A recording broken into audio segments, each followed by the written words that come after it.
But the first 25 years of my life trying to get out of Youngstown, Ohio, I did what every good Italian boy in Youngstown, Ohio does. I went to my godfather and I said, "Godfather, I need a job." And my godfather called my Uncle Cheech. He's in the cement business. He doesn't do driveways, he does shoes. He said, "Cheech, my nephew here, his godfather, he has no talent, no education, not particularly good at anything, has very few qualifications. Would you hire him in the cement business?" Well, I went to visit Uncle Cheech and I decided that wasn't for me, so I went back to my godfather and said, "That's not going to work." And my godfather said, he called up my Uncle Guido.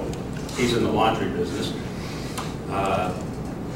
He doesn't do shirts. He does money. And he said, I got my nephew has no experience, no particular education. He's not very smart.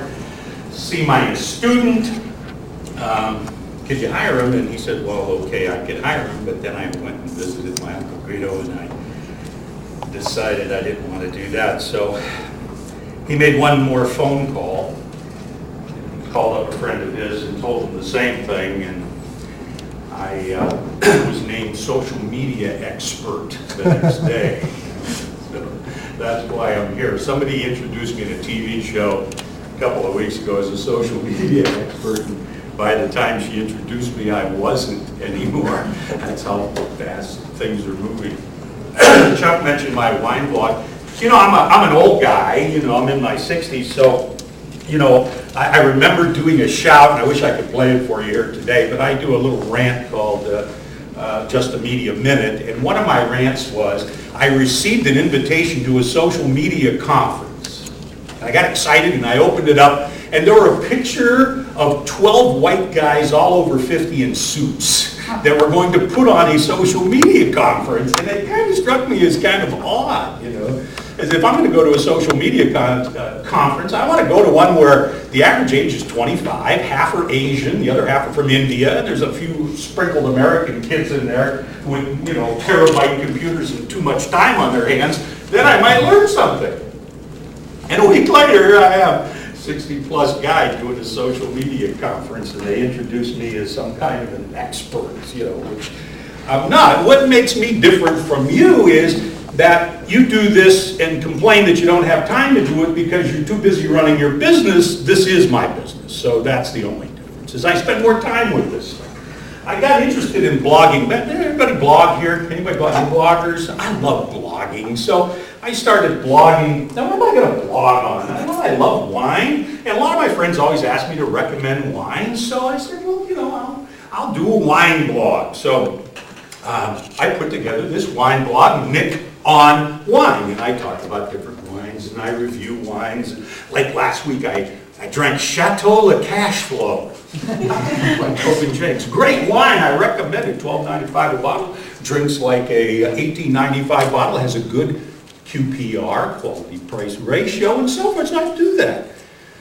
Well, the next thing I know, wine aggregators are putting my blog on their aggregation, Nick on Wine, like I'm some kind of wine expert. All of a sudden, my influence begins to grow, and I go on a website called localwineevents.com, and they have wine bloggers over there, and I'm in the top 100 wine bloggers in the world. And I said, well, if I'm top 100 wine bloggers in the world doing this, what if I worked at this a little bit? So I started doing some of the things that Don talked about in the earlier session, started to take that seriously. And so what I did is I began to put myself out there on other Vinolin, Grapevine Trail, and other wine experiences. And I found myself nearing the top 10 wine bloggers in the world. This is fantastic. My phone rings one day, and it's a newspaper in San Diego. They say, we would like you to be our wine columnist. And I said, oh, what would I have to do? Nothing. We'll just take your RSS feed and steal one of your blogs, and we'll make it an article. I said, well, that's great. And you'll pay me? And he goes, yeah. You know, we'll pay you enough to biggie your fries this week. That's a big deal for me, Biggie in the front. So I said, well, that'd be great, you know. And within about 6 months, I had 12 newspapers using me as their wine columnist, Nick on Wine. And I moved for just a brief moment into the top 10 wine bloggers. And I quit wine blogging about 6 months ago, but I'm thinking of bringing it back, because what the side benefit of wine blogging is, we were talking last night, there was a wine on the menu last night at dinner.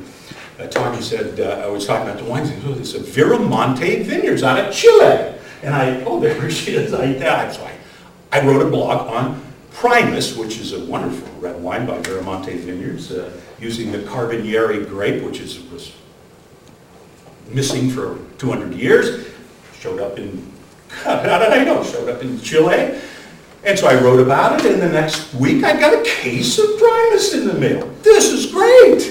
It's like being a disc jockey in the radio. When I was a disc jockey, you go 100 in the afternoon, you start talking about, well, I wonder if Domino's is delivering. Hey, Donato's, and people bring you pizza. Long story short, there are freebies that come from blogging. Who knew, right? I only known earlier. Well, anyhow, I'm here to talk about social media, Facebook. And I just put this quote up.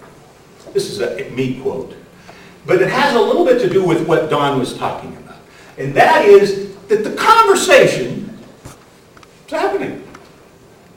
The conversation is happening. All we're going to decide here today is whether we choose to participate or not. They're talking about you. We just have to decide whether we're going to participate.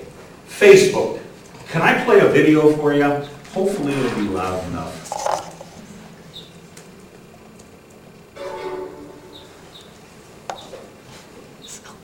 Hey Stan, I was on my computer at work and saw that you have a Facebook page now. Yeah, Dad, I was kind of forced to. Well, so are you going to add me as a friend? No, Dad, I really don't want to get more into it. Oh, okay. So I'm not your friend then? Dad, you are my friend. But you just don't want to add me as a friend. Dad, it's just a stupid click of a button that takes 2 seconds. Right, but you don't have the 2 seconds, or... I just want to do my homework. All right, fine. Just to be clear, you and I are not friends? All right, Dad, I'll add you. Oh, cool, okay. Mom, Dad, my best friend Kyle, he went to the dentist yesterday and got 2 fillings. And today he's wondering if her Locker really deserved the Oscar. That's great, Kim. Yeah! Sure are getting to know each other. It's amazing. Kim spent the morning at the boys' farm. His friend lives on a farm. Think I'll add some more pigs. Oh, maybe I should put in another meeting before dinner. There we go.